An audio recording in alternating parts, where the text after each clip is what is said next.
नमस्कार, मी डॉक्टर निखिल तोष्णीवाल, बुबुळ विशेषज्ञ.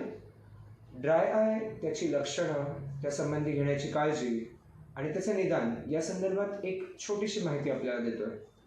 सध्या वाढत्या तंत्रज्ञानाच्या जगात आम्ही ड्राय आयचे रुग्ण हे मोतीबिंदूपेक्षाही जास्त पाहतो. ड्राय आय हा वेगवेगळ्या पद्धतीचा असू शकतो. सगळ्यात महत्त्वाचं आहे की ड्राय आय कुठल्या कारणामुळे होत आहे.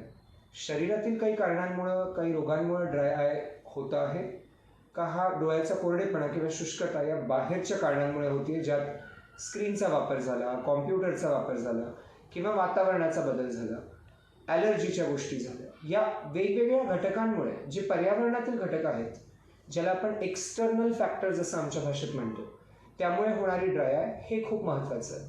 कारण या दोन्ही गोष्टींचं निदान माहितीच्या दृष्टीने वेगवेगळ्या पद्धतीचं आहे.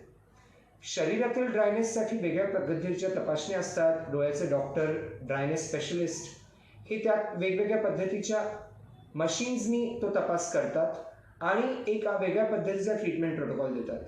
कित्येकदा एक्सटर्नल फॅक्टरमुळे, कॉम्प्युटर यूजमुळे होणारी ड्रायनेस, याच्यात आपल्याला स्क्रीन संबंधित वापर, स्क्रीन किती वापरायचा, किती वेळाने तो बंद करायचा, किती वेळाने आराम घ्यायचा, स्क्रीनचा ब्राईटनेस किती हवा, हे सगळं आपल्या डॉक्टरांकडून नक्की समजून घ्या.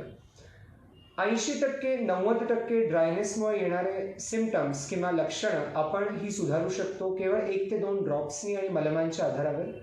सगळ्यात महत्त्वाचं हे आहे की आपण डॉक्टरना भेटणे, कशा पद्धतीचा ड्रायनेस आहे तो समजावून घेणे आणि त्या पद्धतीने योग्य ती ट्रीटमेंट करणे.